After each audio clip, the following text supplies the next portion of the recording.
ณเมืองคงกังในมันมีมือจ่ามือหยาบก็มีมือง่ายก็มี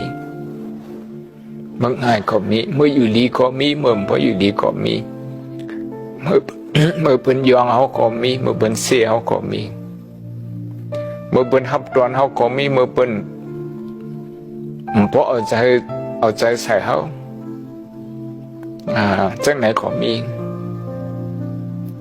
มือโอ้ยก้นนำก็มีมือโอ้ก็เอกก็มีมือเงินเขานำก็มีมือเงินเขาเอกก็มีมือมีสื่อมีเสียงก็มีเพิ่นบ่ฮู้จักก็มีในโลกาไหนนะมันมีมือขาวทั้งมีมือดำมีทั้งสองปลาย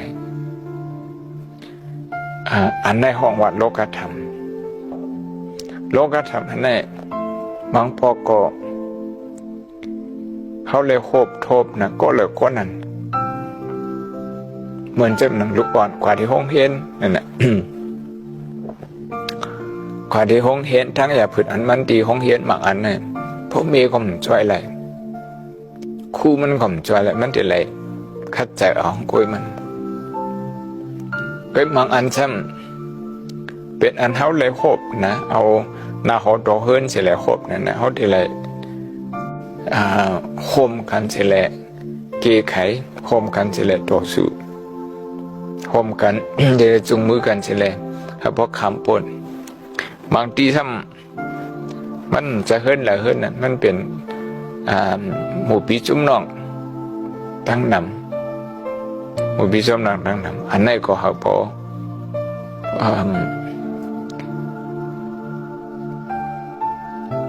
ทั้งยาผืนอันเขาควบนั้นในทั้งหมู่ปีจุ่มน้องทั้งหมดเขาพกเขาเถียนเขามือกันเสียแรงหมดปันแห้งใจกันอันไหนก็ดำลองติดเดเปิงลงติดเดติดเดเมื่อมีได้ผืนนั้นผืนท่านที่ปันแห้งกันกำสมะว่าอันเฮ็ดให้ใจตก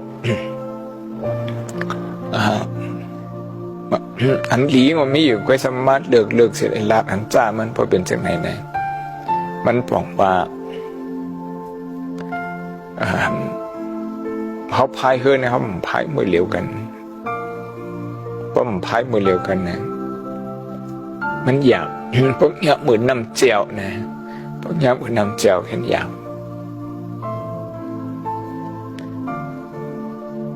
ก็บุญแหละทั้งยาพืชในภาวะเนี่ยอันอยู่ที่โคตรเลียวเสที่เราต่อสู้ก็มีอันอยู่ดีทั้งโหทั้งเฮินเสร็จแหละเลยต่อสู้ซ้อมกันอุปโอกันปันแห้งกันต่อสู้ซ้อมกันของนี้เฮินเดี๋ยวไอ้หมันก็อันทั้งหมู่ปีซุ้มนอกที่ทำที่ไกลอันที่ไรคมกันเสร็จแหละต่อสู้ของมีบางปอกท่านเป็นทั้งสื่อทั้งคืนทั้งสื่อทั้งคืออันที่ได้อุปโอกันไว้ใจยิ่งยาวต่อกันเสียแล้วคมเหมือนเกยไข่ก็มี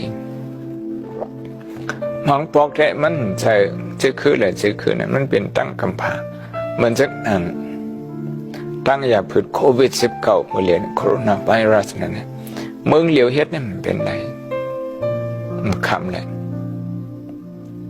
ความอังกฤษห้องว่า pandemic อันความป่าลิห้องว่ากับปันทระโรกันทระอันความมันออกมาลาดว่าเป็นกะโยกาตั้งเปลี่ยนเช่นไหนแน่มันแย่งเกี่ยไขเมืองเดียวนะคนเขาสามีแทงอันเขาจุดไผ่ก้อนไผ่ในคืนกะฮอดเดินคืนกะฮอดในกลางเฮาเสมันเฮ็ดให้ฟ้าฝนเช่นไหนแหลกลายกว่าเฮ็ดให้ฝนก็มาเขียงเทมาก็มาเขียงโลมาสัมมาอย่างเช่นอันเช่นไหนก็มันเป็นปัญหาอันข้ามสายเหรียญอันข้ามนาติก็พูดจังนั้นแหละ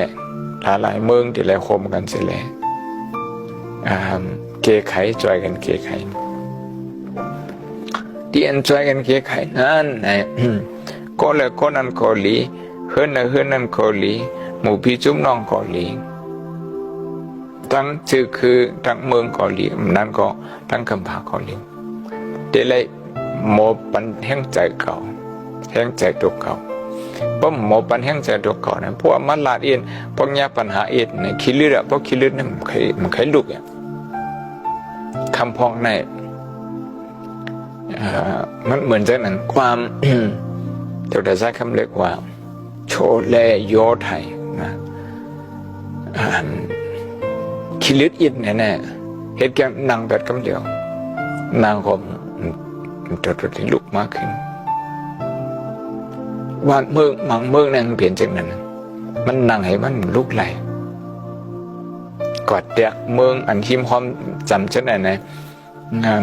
บางเมืองในคืนบางเมืองในคืนเนี่ยเขาอยู่ดีเมืองยุโรปเมืองอุโรปมา